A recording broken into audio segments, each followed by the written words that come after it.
there also are conspiracy theories of huge proportions. And you suggested we show a part of a clip of the documentary Loose Change by Dylan Avery. And that was a film that has been watched by 10 million viewers because you could see it through the internet. No charge.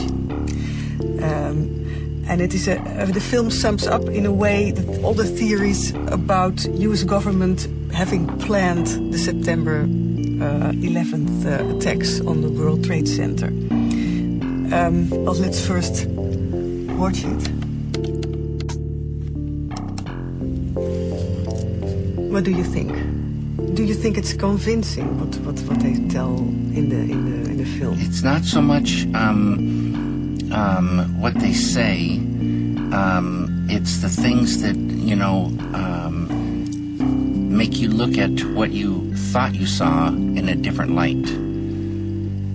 And those things for me that bother me is the hole in the Pentagon being too small for a plane. The lawn isn't mussed up, and the government's not showing the plane hitting when many cameras photographed it. At the World Trade Center, 3 buildings came down like demolition, and 2 of them were hit by a plane, but the third one, they said, "Do you want us to pull it?" And they pulled it, and it looked just like the other 2. Those things bother me. In Pennsylvania, the plane that went down, it was just a hole in the ground. There wasn't any wreckage. There wasn't any skid marks. There wasn't any tear in the earth. And no one's ever really found out about that.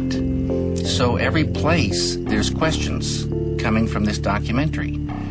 And you don't have to believe everything in the documentary to still have questions come up. And you look back and you remember what you saw and what you were told, and now you have questions. And the event itself, did it change your life, or did it change your view of... Now it's just an event that has many questions and no answers. And the suggestion that the American government is behind it? What does it too big for people to think about. It's too big. What do you mean? It's just, it's like something no one wants to think about.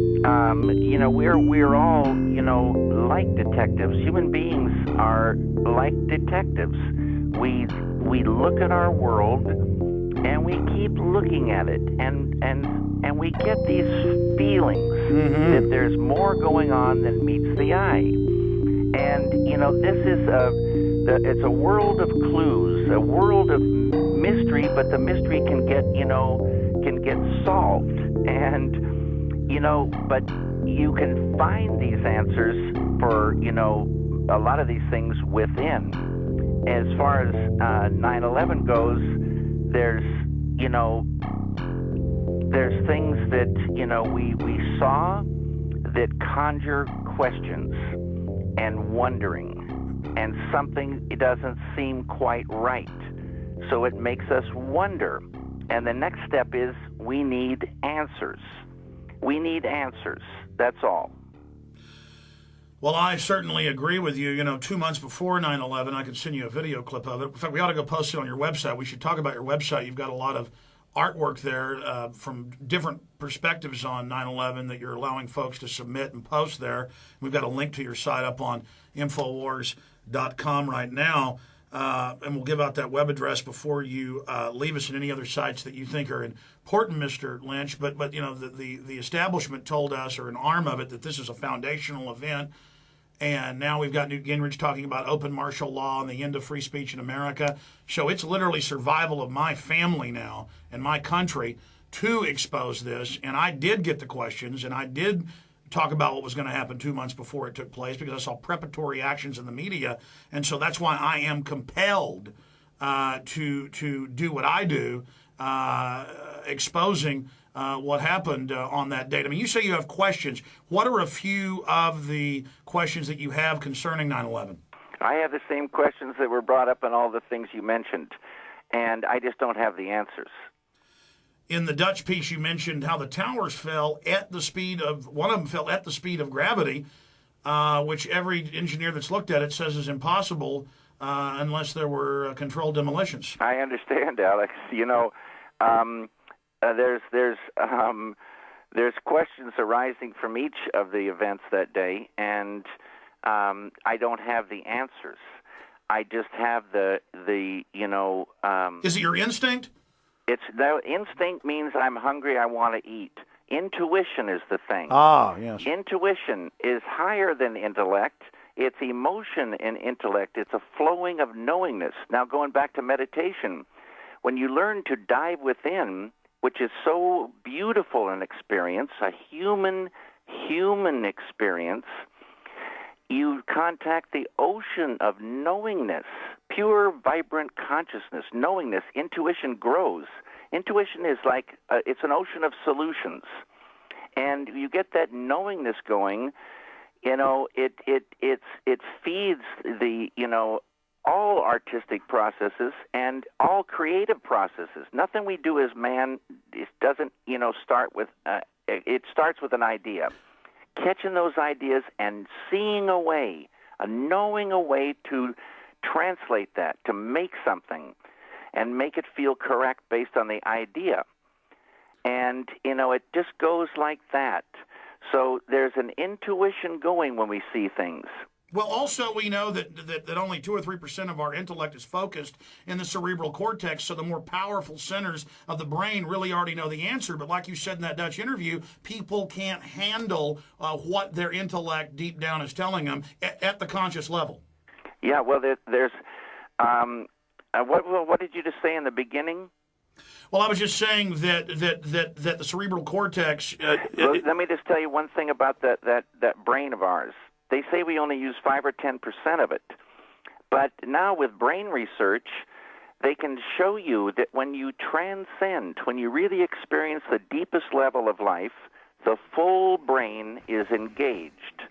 And it's the only experience that brings the whole brain into, Oh, this is amazing. I totally agree with you. I call it super brainstorming, do it every day. And it's thinking, doesn't do it. Well, stay there. Tell us more about it in the final segment. We were talking during the break, and I was saying 9/11, I think, is the key to exposing this whole agenda, and you're saying that's the surface. I guess we've got to change There's so many problems on the surface, Alex. Mm-hmm.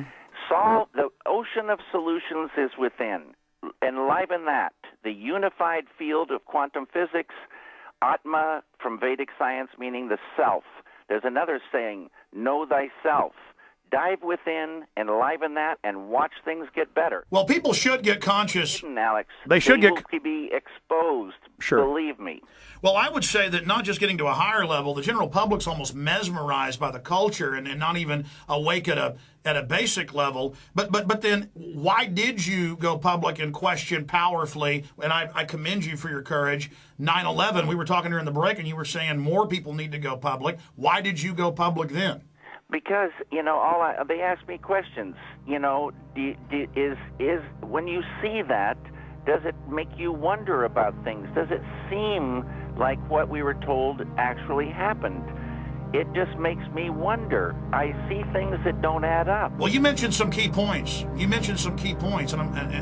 we all have questions. I'm glad you do, and I'm glad you had the courage to speak out. What about Bush massing 44,000 U.S. troops in Tajikistan and Uzbekistan, having the launch order to attack Afghanistan on his desk 2 days before? That was in Newsweek. I mean, how obvious does it have to get?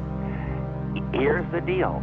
There's so many problems in our world, so much negativity. Don't worry about the darkness. Turn on the light. Darkness automatically goes. Ramp up the light of unity within.